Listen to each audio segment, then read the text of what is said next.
Philippine Coast Guard nag-inspeksyon sa huling oil spill sa MTKR Terranova sa Limay, Bataan. Balita hatid ni Troy Montero. Simulan na ng Philippine Coast Guard ang huling inspeksyon ng MTKR Terranova sa Limay, Bataan na pinangunahan ni PCG Vice Admiral Roy Echeverria, Commander ng Marine Environmental Protection Command.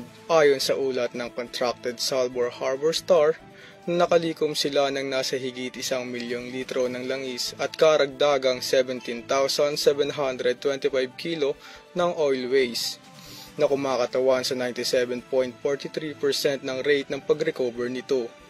Dagdag pa niya na ang natitirang 55,512 liter na kumakatawan sa 2.57% ng kabuuan ng kargamento ng langis na nawala dahil sa pag-absorb umano ng sorbent booms.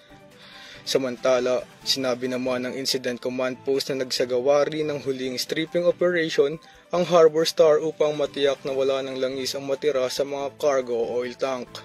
Matatandaan na noong ika-25 ng Hulyo, ilang mga lokal at pamahalaan at coastal areas ang naapektuhan dulot sa nangyaring oil spill sa Bataan.